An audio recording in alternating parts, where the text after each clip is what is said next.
Oi, meu nome é Padre Mike Schmitz e você está ouvindo o podcast A Bíblia em um Ano, onde encontramos a voz de Deus e vivemos a vida através das Escrituras. O podcast original, The Bible in a Year, foi produzido pela Ascension, e essa é a versão brasileira, traduzida pelo Heitor e dublada pelo Leandro. Usando a linha do tempo da Bíblia A Grande Aventura, vamos ler de Gênesis até Apocalipse, descobrindo como se desenrola a história da salvação e como nos encaixamos nessa história hoje. É o dia 286. Se você imprimiu o plano de leitura, você agora está na penúltima página. Bem no topo dela, olha que legal. Cara, incrível, parabéns. Falta pouco mais de 1,5 páginas para acabar. Não que a gente tá ansioso para acabar, mas é que 286 dias, né? Meus parabéns, de verdade. Hoje vamos ler 1 Macabeus, capítulo 5, Eclesiástico, capítulos 13, 14 e 15 e Provérbios 22, versículos de 13 a 16. Como sempre, a Bíblia que eu uso todos os dias é a Bíblia da Grande Aventura da Ascension em inglês. Você pode acompanhar usando qualquer Bíblia que você preferir. Nós recomendamos utilizar a Bíblia do Peregrino. Se você quiser saber quais vão ser os próximos capítulos ou marcar o quanto você já leu, é só baixar o plano de leitura de graça no link na descrição do vídeo.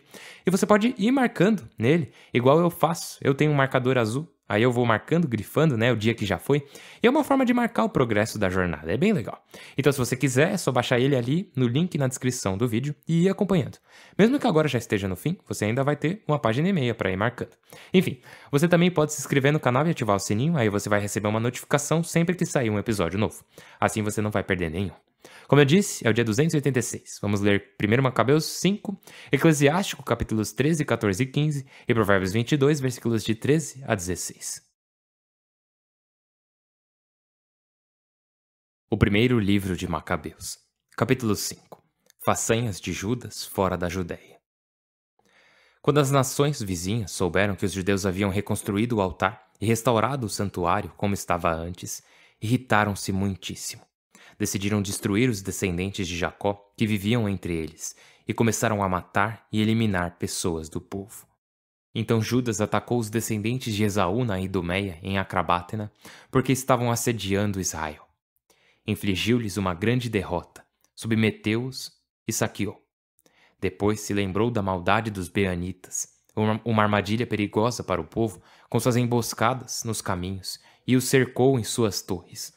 Tomou posições, consagrou-os ao extermínio e queimou suas torres com todos os que estavam dentro. Depois marchou contra os amonitas e enfrentou um exército considerável e bem armado, sob as ordens de Timóteo. Travou contra eles muitos combates, destroçou-os e esmagou. Apoderou-se de todo o município de Jazer e depois voltou a Judá. Dupla frente. Os povos de Galaade se aliaram contra os israelitas que viviam em seu território, com a intenção de exterminá-los. Os israelitas fugiram para a praça forte de Datema e enviaram a Judas e seus irmãos esta mensagem: os povos vizinhos se aliaram contra nós para nos exterminar e estão preparando-se para vir apoderar-se da praça forte em que nos refugiamos. Timóteo é seu general. Vem livrar-nos de suas mãos, porque muitos dos nossos já caíram. E todos os nossos irmãos que viviam no país de Tob morreram. Suas mulheres, filhos e bens foram levados para o desterro. Morreram aí umas 1.000 pessoas. Estavam lendo a carta quando outros mensageiros, com a roupa rasgada, chegaram da Galiléia com esta notícia: de Ptolemaida, Tiro e Sidônia, e toda a Galiléia dos gentios aliaram-se contra nós para nos aniquilar. Logo que Judas e a tropa ouviram, convocaram uma assembleia extraordinária para deliberar o que podiam fazer pelos irmãos em situação de aperto, hostilizados pelo inimigo. Judas disse a seu irmão Simão: escolhe alguns homens e vai livrar teus irmãos da Galiléia. Eu e meu irmão Jonatas iremos ao país de Galaade. Deixou com o resto das forças, para a defesa de Judá, José de Zacarias e Azarias, oficial do exército, dando-lhes estas instruções: tomai o comando destas tropas, mas não traveis combate com os pagãos enquanto não voltarmos. A Simão foram designados 3.000 homens para ir à Galiléia, e a Judas 8.000 para a expedição contra Galaade. Simão partiu para a Galiléia e travou muitos combates com os pagãos, os derrotou e os perseguiu até as portas de Ptolemaida. Os pagãos tiveram umas 3.000 baixas, e Simão recolheu os despojos.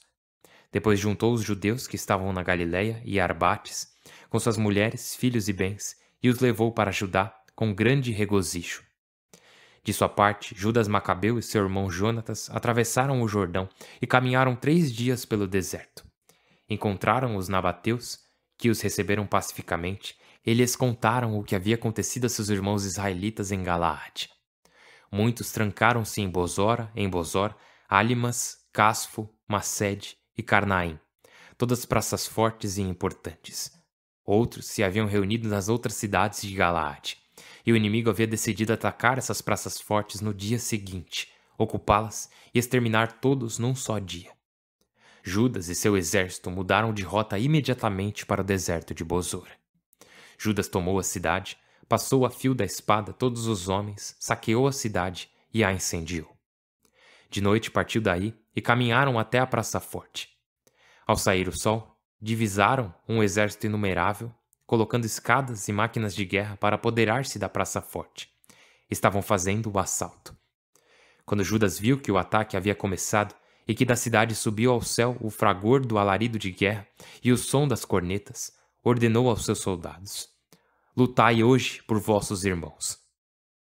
Avançaram em 3 colunas por trás do inimigo, tocaram as cornetas e oraram, gritando. Quando se deram conta de que era o Macabeu, os soldados de Timóteo fugiram. Judas lhes infligiu uma grande derrota. Provocou-lhes nesse dia umas 8.000 baixas. Depois dirigiu-se para Alimás, tomou-a de assalto, matou todos os homens, a saqueou e a incendiou. Partiu daí e conquistou Casfo, Macede e Bozor com as outras cidades de Galaade. Depois desses acontecimentos, Timóteo reuniu outro exército e acampou diante de Rafom, do outro lado da torrente. Judas enviou gente para reconhecer o acampamento e o informaram. Todas as nações vizinhas se uniram. É um exército numerosíssimo. Tem mercenários árabes como auxiliares e estão acampados do outro lado da torrente, preparados para vir atacar-te. Judas saiu-lhes ao encontro, e enquanto ele e seu exército se aproximavam da torrente, Timóteo disse a seus oficiais: se ele atravessar primeiro contra nós, não poderemos resistir. Seguramente nos vencerá. Porém, se não se atrever e acampar do outro lado do rio, passaremos nós contra ele e o venceremos. Quando Judas se aproximou da torrente, pôs informação junto à margem, os oficiais recrutados, e lhes ordenou: não deixeis ninguém acampar, que avancem todos. A seguir, ele, em primeiro lugar, atravessou o rio em direção do inimigo. Toda a tropa o seguiu. Derrotaram os pagãos, que jogaram fora suas armas e fugiram até o santuário de Carnaim. Os judeus se apoderaram da cidade e incendiaram o santuário com todos os que estavam dentro. Destruída Carnaim, ninguém mais pôde resistir a Judas. Judas reuniu todos os israelitas que havia em Galaade, pequenos e grandes, com suas esposas, filhos e bens, uma imensa multidão, para levá-los a Judá. Chegaram a Efron, uma cidade importante, bem fortificada, situada no caminho. Era impossível deixá-la à direita ou à esquerda, era preciso atravessá-la. Mas os habitantes da cidade a fecharam e obstruíram as portas com pedras. Judas lhes enviou esta embaixada em tom amistoso: deixai-nos atravessar vosso território a caminho de nossa terra. Ninguém vos prejudicará, só queremos passar. Eles, porém, se negaram a abrir. Então Judas ordenou anunciar pelo acampamento que todos ficassem em formação de combate, no lugar em que estivessem. Os guerreiros ficaram em formação. Assaltou a cidade todo aquele dia e toda a noite, e a cidade se rendeu. Judas passou ao fio da espada todos os homens, arrasou a cidade depois de saqueá-la e atravessou-a, passando por cima dos cadáveres. Depois cruzaram o Jordão até a grande planície, diante de Betsã. Judas ia reunindo os retardatários e animando o povo durante toda a marcha, até que chegaram a Judá. Subiram ao Monte Sião, no meio de grande alegria, e ofereceram holocaustos por ter regressado sãos e salvos, sem nenhuma baixa.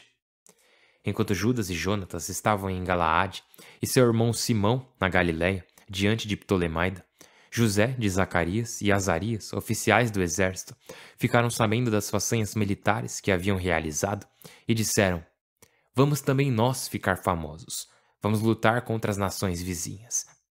Deram ordem às suas tropas e marcharam contra Jâmnia.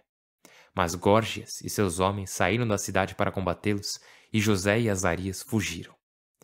Górgias os perseguiu até as fronteiras de Judá.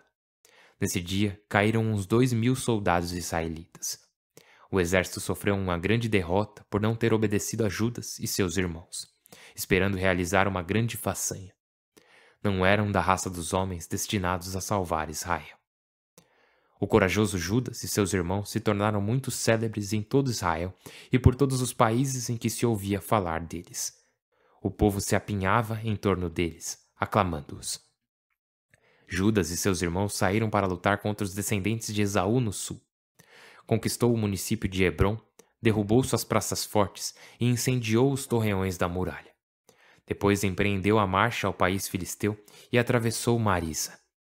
Nesse dia, caíram no combate alguns sacerdotes que saíram para lutar imprudentemente, querendo realizar uma façanha. Depois Judas se dirigiu para Azoto, em terra filisteia. Derrubou seus altares, queimou as imagens de seus deuses, saqueou as cidades e voltou para Judá. O livro de Eclesiástico, capítulo 13. Trato com o rico. Quem toca no piche, na mão dele se gruda. Quem se associa ao cínico, seus costumes aprende. Podes erguer um peso superior a tuas forças, ou buscar a companhia do mais rico que tu? Pode juntar-se o jarro com a panela? Chocará nela e se quebrará. O rico ofende e ainda se orgulha. O pobre é ofendido e ainda pede perdão. Se lhe fores útil, ele se servirá de ti. Se te descadeiras, ele te abandonará. Se tiveres algo, ele te dirá boas palavras, mas te explorará sem que lhe doa. Se necessita de ti, te adulará, e com sorrisos te infundirá confiança. Ele te dirá amavelmente do que necessitas, e com seus manjares te envergonhará. Enquanto se aproveita de ti, te engana. Na segunda e terceira vez te ameaçará. Mais tarde, ao ver-te, ele te evitará e meneará a cabeça contra ti. Trato com o nobre. Guarda-te de ser presunçoso, não imites os que não têm juízo. Se estás perto de um nobre, mantém distância, e ele insistirá para que te aproximes. Não te aproximes muito, para que ele não te afaste. Não te afastes muito, não te tornes antipático. Não tomes liberdades com ele, nem confies em seus numerosos raciocínios, pois com seus raciocínios te põe à prova, e sorrindo te examina. Cruelmente zombará de ti, e não te poupará cadeias.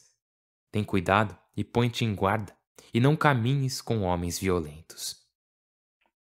Ricos e pobres. Todo vivente ama os de sua espécie. Também o homem ama quem se assemelha a ele. O lobo não se junta com o cordeiro, nem o perverso com o justo, nem o rico com o necessitado. Podem relacionar-se a hiena e o cão? Podem relacionar-se o rico e o pobre? O asno selvagem é presa do leão. O pobre é pasto do rico. O soberbo detesta o humilde. O rico detesta o indigente. O rico tropeça e seu vizinho o sustenta. O pobre tropeça e seu vizinho o empurra. O rico fala e muitos o aprovam, e acham eloquente seu falar desleixado. O pobre se equivoca e lhe dizem, vá, vá. Fala com acerto e não lhe fazem caso. O rico fala e o escutam em silêncio, e põe nas nuvens o seu talento. O pobre fala e dizem, quem é? E se ele cai, o empurram mais ainda. Boa é a riqueza adquirida sem culpa. Má é a pobreza causada pela arrogância.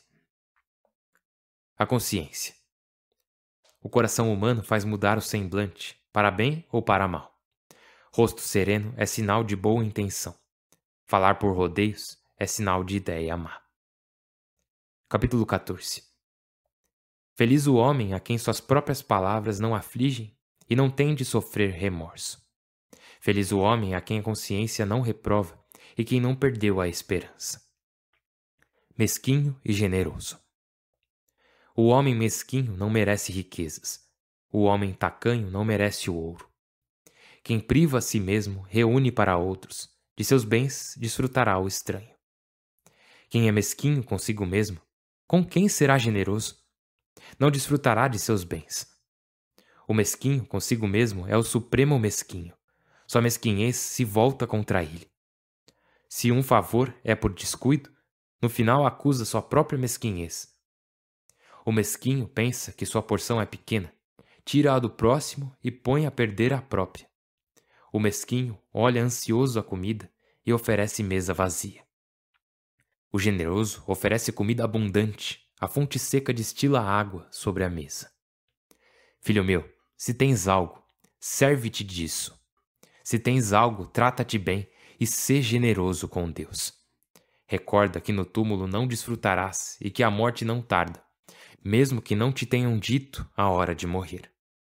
Antes de morrer, favorece teu amigo, dá-lhe do que tiveres à mão. Não te prives de um dia feliz e não deixes passar a porção desejável. Por que deixar tuas riquezas a um estranho e teus suores para que os repartam por sorte? Dá a teu irmão e trata-te bem, porque no abismo ninguém vai buscar prazeres.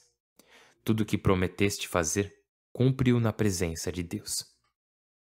Toda a carne se consumirá como roupa, porque o decreto eterno é este: deves morrer. Como crescem as folhas numa árvore frondosa, murcha uma, brota a seguinte, assim são as gerações de carne e sangue. Morre uma, nasce outra. Todos os seus trabalhos apodrecerão. O que suas mãos ganharam, com eles irá. A sabedoria. Feliz o homem que pensa na sabedoria e pretende a prudência. Aquele que presta atenção a seus caminhos e presta atenção às suas sendas, sai atrás dela para espiá-la e espreita junto a seu portal. Olha por suas janelas e escuta à sua porta. Acampa junto à sua casa e crava suas estacas junto à sua parede. Põe sua tenda junto a ela e se acomoda como bom vizinho. Faz ninho em sua ramagem e mora em meio à sua fronde. À sua sombra se protege do mormaço e habita em sua morada. Capítulo 15. Quem respeita o Senhor agirá assim. Observando a lei, alcançará a sabedoria. Ela lhe sairá como mãe ao seu encontro, e como a esposa da juventude o receberá. Ela o alimentará com pão de sensatez e lhe dará de beber água de prudência. Apoiado nela não vacilará, e confiado nela não fracassará. Ela o exaltará sobre seus companheiros, para que abra a boca na assembleia. Obterá prazer e alegria, e lhe dará um nome perdurável. Os homens falsos não a obtêm, nem os arrogantes a verão. Fica longe dos cínicos, e os enganadores não se lembram dela. Seu louvor desdiz na boca do perverso, porque a ele Deus não a concede. A boca do sensato pronuncia seu elogio, e aquele que a possui a ensina. Origem do pecado. Não digas, meu pecado vem de Deus, porque ele não faz o que odeia. Não digas, ele me extraviou, porque ele não necessita de homens iníquos. O Senhor detesta a perversidade e a blasfêmia, e aqueles que o respeitam não caem nelas. O Senhor criou o homem no princípio e o entregou em poder de seu arbítrio. Se quiseres, guardarás seus mandatos, porque é prudência cumprir sua vontade. Diante de ti estão postos fogo e água. Estende a mão ao que quiseres. Diante do homem estão morte e vida. Ele darão o que ele escolher. É imensa a sabedoria do Senhor. É grande seu poder e tudo vê. Os olhos de Deus veem as ações. Ele conhece todas as obras do homem. A ninguém mandou pecar, e não ensinou mentiras aos enganadores. Não deixa impunes os mentirosos, nem se compadece de quem pratica a fraude. O livro de Provérbios, capítulo 22, versículos de 13 a 16. Lá fora há um leão, diz o preguiçoso. Em plena rua ele vai me matar. Cova profunda é a boca da prostituta. Nela cairá o inimigo de Deus. A insensatez se apega ao coração da criança. A vara da correção a afastará. Quem oprime o pobre se enriquece. Quem dá ao rico empobrece. Pai Santíssimo, nós te louvamos. Muito obrigado por esse dia. Obrigado pela tua palavra, obrigado pela tua sabedoria. Nos ajude a ver a vida com teus olhos, a ver a ti da maneira que te revelaste a nós, e nos ajude a enxergarmos a nós mesmos claramente, para que possamos saber quem tu és, quem nós somos e qual é a tua vontade para nossas vidas todos os dias. Fazemos essa oração por Jesus Cristo, nosso Senhor. Amém. Em nome do Pai, do Filho e do Espírito Santo. Amém. Então, Judas Macabeu continua a vencer, né? Como dá pra ver. E assim, vamos lá. O que ele tá fazendo? O que tá acontecendo aqui? Lembra, Alexandre o Grande, quando ele morreu, o território que ele tinha conquistado foi dividido. E uma parte acabou caindo nas mãos desse cara chamado Antíoco Epífanes. E ele é um cara mau, né? Ele persegue os judeus. E Judas Macabeu está fazendo uma rebelião. E aqui, enquanto Antíoco Epífanes está longe, Judas Macabeu está libertando o povo de Israel. E isso tudo acontece de forma bem violenta. E assim, que nem eu falei ontem, né? Isso aqui é mais recente. E você vê que, é fácil falar, o Senhor lutou ao lado do povo dele e os ajudou a expulsar violentamente os povos que estavam na Terra Prometida, lá com Josué, né? Porque isso foi há muito tempo atrás e com povos muito antigos. Mas aqui, isso está acontecendo com o povo grego. É algo muito mais recente. Então é mais complicado vermos tanta violência nessas batalhas, né? Mas o que acontece é que lembra que vivemos em um mundo corrompido pelo pecado. E que os gregos chegaram e destruíram completamente o povo judeu. Eles estavam decididos a dizimar todos eles. Inclusive diz lá no capítulo 5 que os gentios estavam indo até os judeus para exterminá-los. E aqui Judas Macabeu tá lutando, ele tá resistindo a isso, ele tá se defendendo. Pode-se dizer que ele tá travando uma guerra defensiva, né? Uma guerra por sua liberdade, por sua independência. Eu acredito que muitos aqui reconheçam que a liberdade é algo pelo qual vale a pena lutar, né? Embora, claro, guerra nunca seja algo bom, né? Nenhuma guerra é boa. Guerra sempre é algo terrível. Porém, liberdade é algo bom, que precisa ser protegido, precisa ser defendido. Vale a pena lutar pela liberdade, não somente sua liberdade, mas também da sua família. A liberdade de viver, a liberdade de adorar a Deus. E esse é exatamente o ponto aqui. O ponto é poder viver como um povo livre novamente, para que possam não apenas ser livres, né, mas também pertencer ao Senhor Deus. E isso é o que vimos aqui no capítulo 5 de 1 Macabeus. E pessoal, Macabeus é um livro brutal. Inclusive, se eu não me engano, estava até tendo boatos de que o Mel Gibson estava escrevendo, ou ia escrever, talvez até já tenha escrito, um roteiro para lançar um filme das batalhas de Judas Macabeu. Porque, né, coração valente, bem violento. O patriota, bem violento. Mas também são muito importantes, né? E aqui é a mesma coisa. Temos essa história incrível aqui na Bíblia, que é violenta, mas também muito importante. Aliás, outra coisa importante para nós está aqui no livro de Eclesiástico, onde fala sobre riqueza e pobreza. É lá no capítulo 13 que, simplesmente incrível. E eu acho tão interessante que é logo no primeiro versículo, diz lá: quem toca no piche, na mão dele se gruda. Quem se associa ao cínico, seus costumes aprende. E, cara, isso aqui não é bom demais? E, tipo, esse reconhecimento que as pessoas, elas são grudentas. Tipo, se você andar com pessoas virtuosas, você meio que vai acabar absorvendo essas virtudes. Agora, você tem que evitar andar com pessoas que fazem o mal, porque isso vai acabar grudando em você também. E eu acho isso interessante porque é verdade.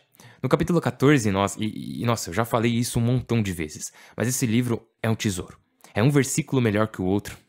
Cada versículo vale a pena você sentar, refletir sobre e permitir que aquilo penetre no seu coração. Logo, logo vamos ver o livro de sabedoria, que vai ser nessa pegada também. Mas aqui no versículo 11 do capítulo 14, e os versículos que vêm depois são meio surpreendentes, né? Versículo 11 diz lá: filho meu, se tens algo, serve-te disso. E meio que, peraí. Até aqui tava falando tipo, tenha cuidado, muito cuidado ao se apegar aos bens materiais, né? Negue-se algumas coisas. Mas o versículo 11 do capítulo 14 diz: filho meu, se tens algo, serve-te disso. E isso é um ótimo conselho. Não tá dizendo só sirva-se, né? Se trate bem. Mas tá falando se tens algo. Ou seja, trate-se bem, mas de acordo com os seus meios. Tipo, não gaste mais do que você tem, né? E daí continua: e ser generoso com Deus. Então fica: filho meu, se tens algo, serve-te disso e ser generoso com Deus. Nossa, cara, bom demais. Continua, né? Recorda que no túmulo não desfrutarás e que a morte não tarda. Mesmo que não tenham te dito a hora de morrer. Que a morte não vai esperar por ninguém. Seja você rico ou pobre, tenha você cuidado de si mesmo ou não, a morte não vai se atrasar. Eu acho sensacional que também diz: antes de morrer, favorece teu amigo. Dá-lhe o que tiveres à mão. Não te prives de um dia feliz e não deixe passar a porção desejável. Cara, olha isso aqui. Não te prives de um dia feliz. Quantas vezes por preocupação, ansiedade, por estar ocupado, por todas as coisas que podem sufocar nossa vida e nosso relacionamento com Deus, nos privamos de um dia feliz? Não significa necessariamente nos privarmos de gastar dinheiro ou de relaxar, relaxar no sentido de não trabalhar, né, ou de não cuidar de nossas responsabilidades, mas não te prives de um dia feliz. Quantos de nossos dias, se permitíssemos, seriam dias felizes? Tipo, você nem precisava fazer nada, só permitir que o dia fosse o que ele havia sido feito para ser. E essa é uma escolha que podemos fazer. E é justamente essa a última coisa que eu quero destacar aqui. Que no capítulo 15 fala sobre o livre-arbítrio, né? Sobre a nossa liberdade de escolha e suas consequências. Lá no versículo 11, o autor começa dizendo: "Não digas, meu pecado vem de Deus", ou "ele me extraviou". Esse é no versículo 12, né? Porque ele não faz o que odeia. E isso também tem na carta de Tiago, né? São Tiago diz: "Não digas que o Senhor está me tentando, porque Deus não nos tenta para o mal, nunca de jeito nenhum". Depois, no versículo 14: "O Senhor criou o homem no princípio e o entregou em poder de seu arbítrio". Daí no versículo 15: "Se quiseres, guardarás seus mandados, porque é prudência cumprir sua vontade". E essa parte nos lembra lá de trás de Gênesis, quando Caim, lembra? Ele estava meio de baixo astral e com ciúmes de seu irmão Abel, desejando vingança contra ele, embora Abel não tivesse feito nada de errado, né? Caim só estava com ciúmes dele. E Deus disse: "Olha, o pecado é um demônio à espreita em sua porta. O pecado é um monstro, um dragão à espreita em sua porta. Mas você pode vencê-lo". E isso é o que está dizendo aqui em Eclesiástico também. "Se quiseres, guardarás seus mandados". E depois: "Diante de ti estão postos fogo e água. Estende a mão ao que quiseres. Diante do homem estão morte e vida. E lhe darão o que ele escolher". E é isso. Deus nos fez para o céu. E ele nos dá a escolha. Estende a mão para o céu ou estende a mão para o inferno. Você receberá o que escolher. Deus tornou possível que entremos no céu por meio de sua vida, morte e ressurreição em Jesus Cristo. Deus abriu os portões do céu. Ele os tornou acessíveis a nós. Mas ele também diz: "Tá bom, agora vai lá, estende a mão e me mostre qual você quer. O que você escolher, eu te darei". E então, eu não sei vocês, mas eu quero o céu. Eu quero escolher Jesus, eu quero escolher a Deus. E ainda assim eu conheço a mim mesmo. E eu sei que todos nós lutamos para escolher Deus todos os dias com cada fibra do nosso ser. E portanto vamos rezar uns pelos outros. Eu estou rezando por vocês, por favor rezem por mim, para que todos nós escolhamos o céu. Meu nome é Padre Mike e eu mal posso esperar para vê-los amanhã. Deus abençoe.